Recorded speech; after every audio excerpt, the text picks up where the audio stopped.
Hello, good afternoon, everyone. Uh, so, we will be discussing about the role of upper GI endoscopy in pediatric population. Since its introduction in the 1960s, the field of pediatric gastroenterology has developed rapidly, and the number of pediatric gastroenterologists have increased from a few selected centers around the world to an ever-growing specialty. The most frequently performed procedure in pediatric gastroenterology is upper GI endoscopy and colonoscopy, mainly diagnostics. And wireless capsule endoscopy or double balloon endoscopy is the recent form of endoscopy, which is being used in children nowadays quite frequently, though adults have been using this modality for a long time. So there are certain precautions which we need to take before procedure. The child has to be nil per oral. Uh, if if it is water, then 2 hours fasting is enough. Otherwise, for breast milk, it is 4 hour fasting which is required. And for top milk and solids, 6 hours fasting is recommended, as the child need to be sedated during the procedure. Parents should be aware of steps involved during the procedure, and their doubt should be clear before the endoscopy setting. So if there are any doubts, the gastroenterologist should sit and discuss with the parents that what he is going to do and what is his plan. And just before doing any procedure like any other procedure, a written informed consent from parents or legal representatives should be taken. Now, what is different in pediatric endoscopy? Being a pediatrician requires a special skill and experience in dealing with children. So, a great portion of empathy, patience, and uh, psychological skills are required to deal with children. It is needed for a pediatrician as well as a pediatric gastroenterologist, because children are different from adults to encounter, and history taking and clinical examination, everything is very much different from adults, and the diseases are also uh, different from those seen by adult gastroenterologists. Before endoscopy, a detailed patient history of intake of any medicines, any allergic tendency, growth of the child, and vital parameters have has to be taken. While doing endoscopy, there are certain things which, as a pediatric gastroenterologist, we need to take care. Uh, we we insufflate a lot of air during endoscopies. So if the kid is small, less than 4 or 5 years, we have to be careful that less air need to be insufflate, and special attention has to be given to the amount of air which is insuated into a child during endoscopy. Excess air can lead to lung compression in newborns and infants, and can lead to worsening of a existing respiratory situation. So you have to be careful. And previously we used to insufflate a normal air, but now there are machines which uses CO2. CO2 insulation instead of air insulation can reduce these problems. So most of the advanced centers in India now have CO2 insulation. So in contrast to endoscopies in adult, it is mandatory in children to take biopsies from all standard areas, even if there is no visible pathology. So adult gastroenterologists, they have this habit of taking biopsies only when there is gross pathology. But in pediatrics, even if there is no visible pathology, you should take biopsies from all the relevant areas, because it is very difficult to perform a repeat endoscopy in a child, and there are many conditions in which grossly we don't see anything, but histopathology helps us in diagnosing. There are various types of upper GI endoscopes available. The standard adult upper GI has a diameter of around 8.5 millimeter. Then there is the standard pediatric upper GI scope, which is 7.5 millimeter. Then our center and most of the advanced centers, they have this ultra slim scope, which is a diameter of 5.5 millimeter, from which even we can do endoscopies of newborns, and so there is no age limitation. It's a very thin scope. Indications of upper GI endoscopy. There are diagnostic as well as therapeutic indications. Diagnostic indications, these bold ones are relatively common indications.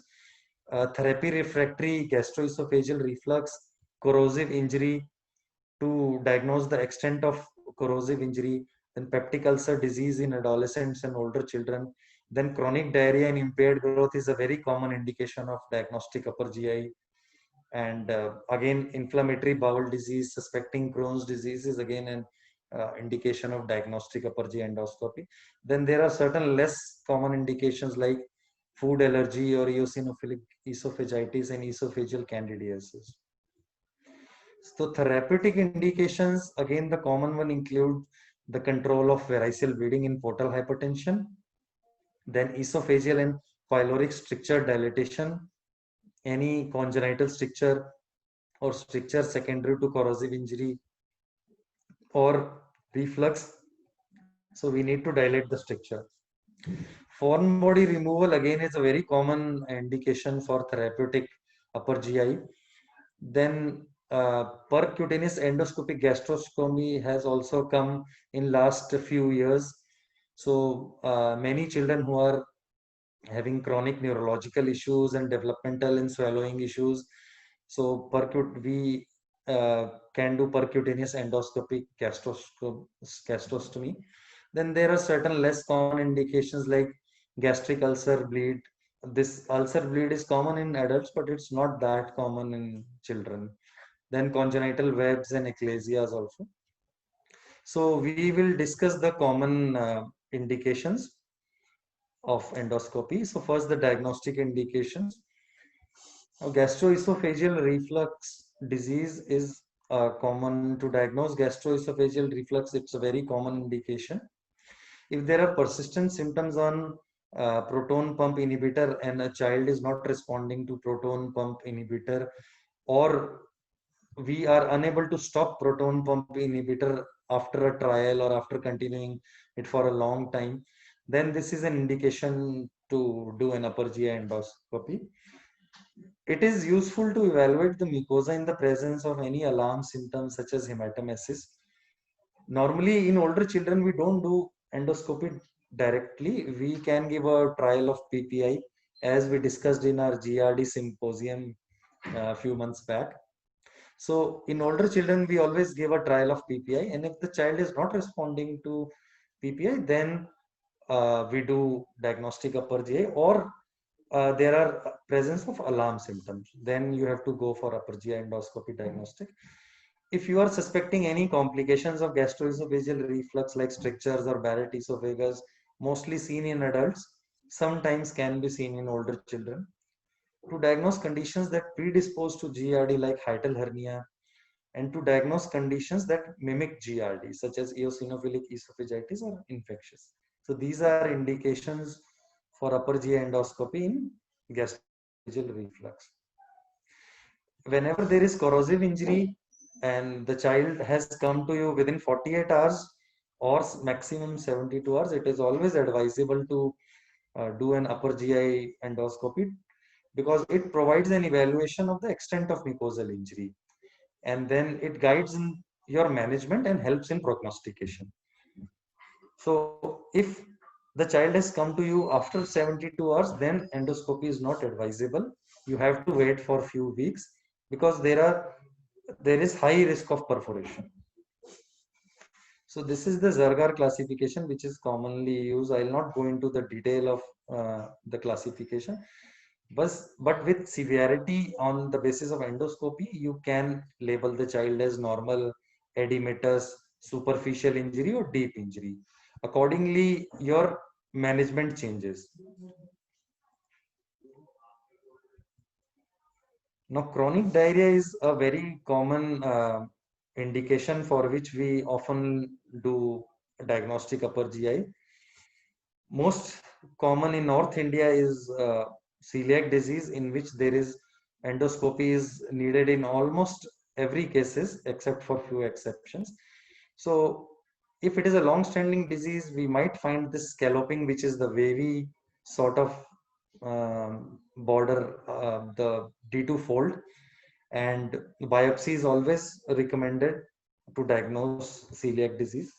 Sometimes there can be H. pylori duodenitis, in which there is duodenal nodularity. Again, it helps in diagnosing H. pylori.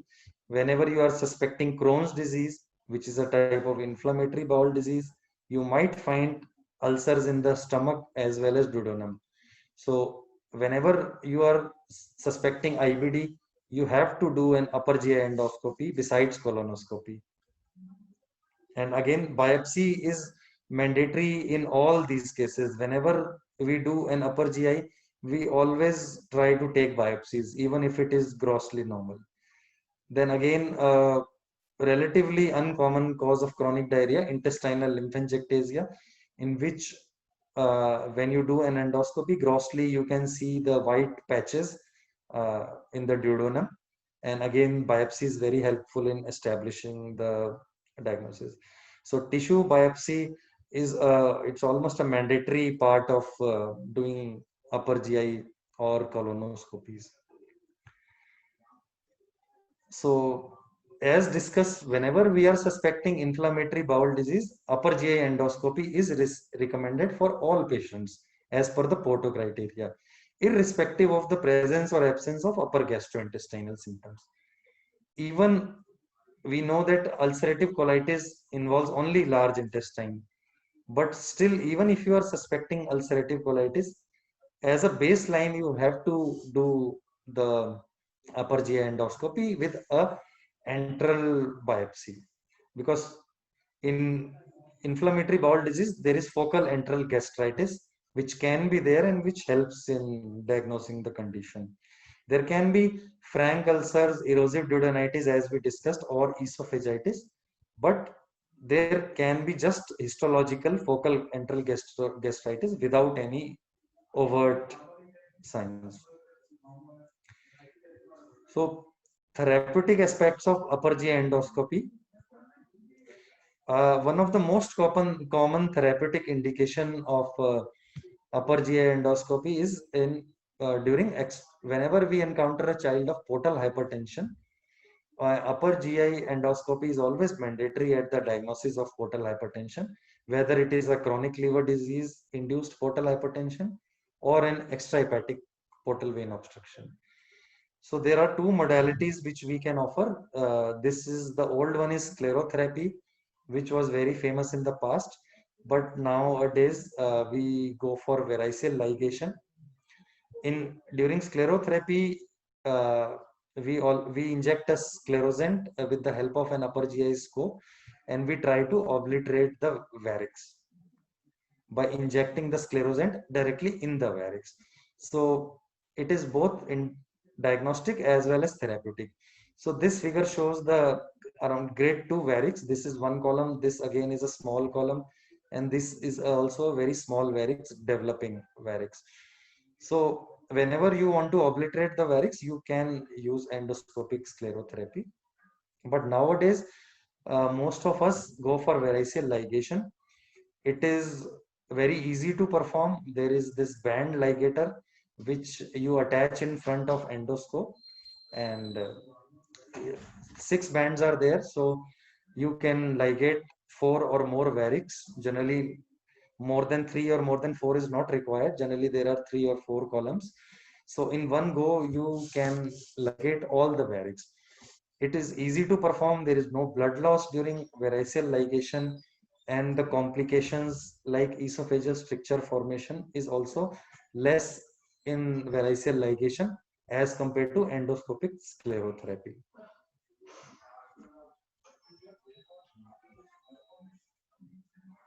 Now, this again is a very common indication of therapeutic endoscopy, esophageal stricture ligation. So, esophageal stricture ligation, as we discussed, can be due to peptic long-standing gastroesophageal reflux, not very commonly seen in children, but adults they encounter it very often. There can be congenital esophageal webs or Schadtke's rings in the esophagus, and esophageal stricture can be there as a result of sclerotherapy, past caustic ingestion, which is very common in India, and again surgical anastomosis, post tracheoesophageal fistula repair. This is again a, a very common risk factor for esophageal stricture. So depending upon the etiology, you can find a short segment or a long segment stricture. So there are two broad, you can do stricture dilatation with the help of either mechanical, this is Bugey dilatation. Most famous is the Savary-Gillard dilators which are there. And second is the balloon dilatation, that is CRE balloon, controlled radial expansion. So there are some differences between this. The Savary-Gillard, they put a tangential force on the stricture, while CRE balloon, it puts a radial force on the stricture. If there are long segment strictures, then Savary-Gillard is preferred. If there is short segment stricture, then CRE balloon is preferred. Some papers says that the complication rates and the efficacy of both these are equal, but some centers, they say that CRE balloon is preferred over Savary-Gillard dilators because it has less complication and less chances of esophageal perforation, as it puts a radial force in contrast to the tangential force of Savary-Gillard dilators. So depending upon the availability, cost is definitely an issue. With Savary-Gillard dilator, it is very cheap, but CRE balloon dilators, you can't use it for more than 2 or 3 settings. So the cost adds up. Every setting of CRE balloon with upper G endoscopy costs around 30 to 35,000, while with Savary it is somewhere between 15 to 20,000. So with CRE balloon, it is just double. So depending upon the expertise and the availability and the patient status and the setup, whether it's a government or a private setup, you can use any of these. Again, foreign body GI tract is it's a very common indication. We often see patients, children, somewhere between 1 year to 7, 8, 10 years, coming to emergencies with all sorts of foreign body. Coin ingestion is very common, and disc battery ingestion is very common, but children can take almost anything inside their GI tract. So foreign bodies often get stuck in anatomical areas with a relatively smaller diameter, and these are generally the esophagus, the upper esophagus, and sometimes the mid esophagus and the just above lower esophageal junction. So these are the 3 constrictions of the esophagus. Sometimes it can be the pyloric region. Again, it is an area of narrowing. And third is the ileocecal valve. Generally, the dictum in pediatric gastro is if the foreign body has crossed esophagus, more than 90% chance that it will cross the GI tract. It will not get stuck in the pyloric or ileocecal valve. But there are situations in which the coins or disc batteries, it has crossed esophagus, but it gets stuck for a few weeks in pyloric region, and it's not able to cross pyloric region. So in the esophagus, the most common constriction is the middle third of the esophagus. So if it is a button battery, you have to remove the button battery. Even if it is there in the esophagus or stomach, you have to remove it urgently. The same applies to magnet and sharps. So button battery, magnet, and sharp. Even if it is in esophagus or stomach, you have to deal it and you have to remove it as soon as possible. If it is a food impaction in esophagus, then it is again an emergent indication. If it is a round object and it's not a button or it's not a magnet, it's a simple coin or a soft object. If it is there in the esophagus, you have to remove it urgently because there are high risk of perforation. If it is stomach, you can leave it and you can follow the child and observe the child. There is no urgent indication. You can wait for few days If it is not crossing pylorus, then you can electively remove it. If it is a long object more than 4 or 5 centimeters, even if in esophagus or stomach, you have to remove it.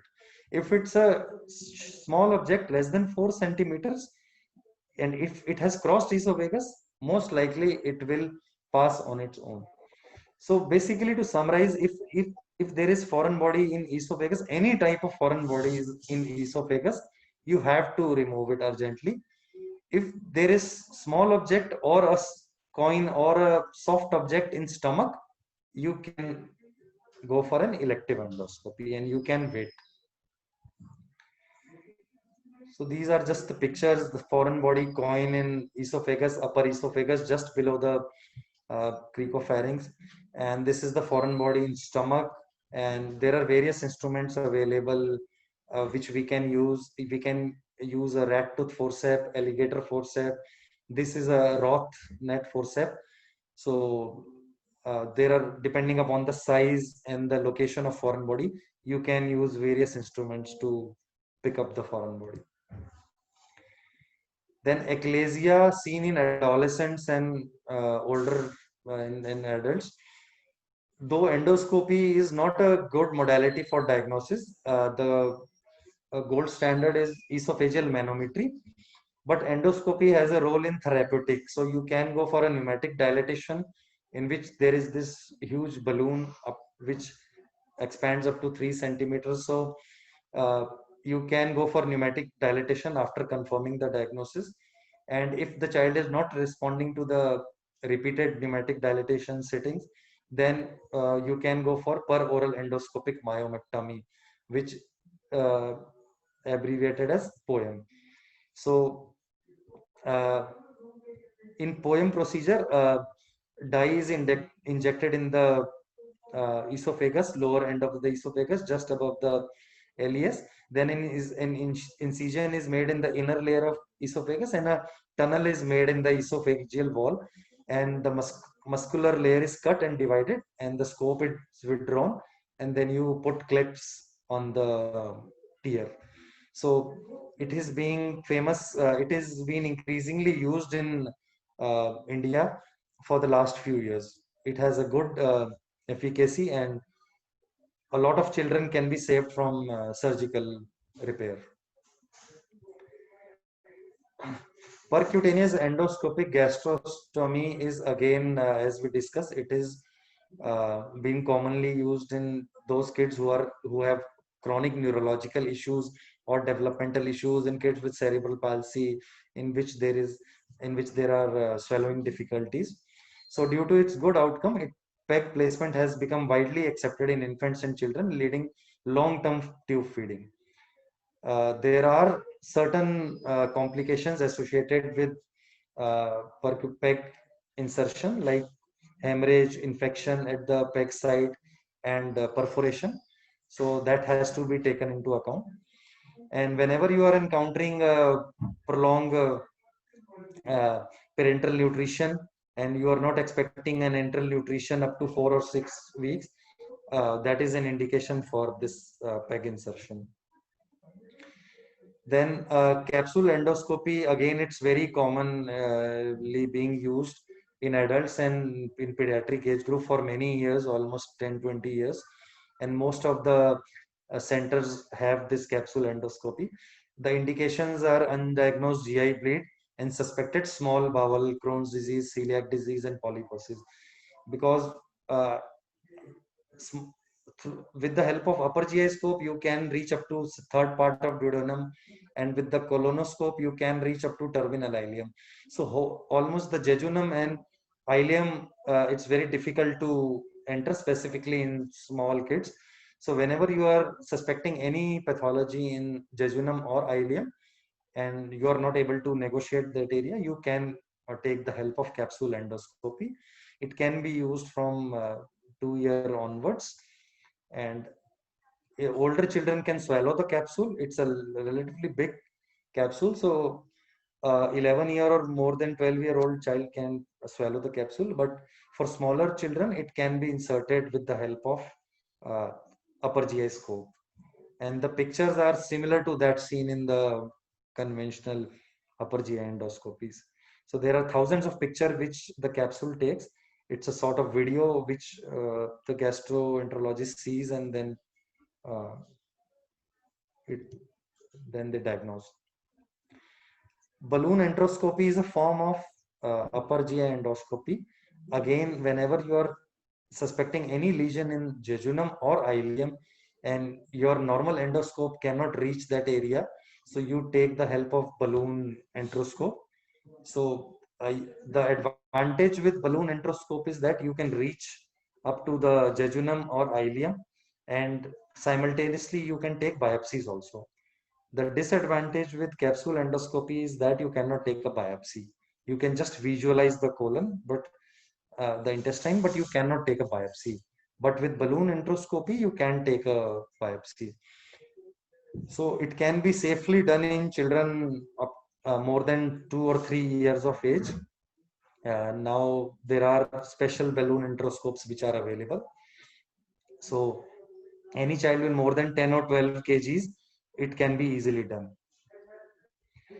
And sometimes if balloon endoscopy cannot be performed and we are strongly suspecting a small intestine lesion and the child is going for a laparoscopy, then intraoperative endoscopy can also be considered. It is just an option. In the OT, it can be done. So summary is that pediatric endoscopy is a challenging and useful procedure that requires special skills and should be done by a pediatric gastroenterologist. There are safe and valuable diagnostic tools to children of all ages, including premature babies. So you can, the endoscopy can be offered to all the ages, newborns as well as premature newborns. Almost all endoscopic techniques known from adult endoscopy can be adapted to pediatric setting when the special age dependent needs of pediatric patients are considered. The atmosphere during pediatric preparation in the endoscopy room and in the recovery room must be calm, kind, and child friendly to minimize the perception of trauma experienced by the child. Thank you.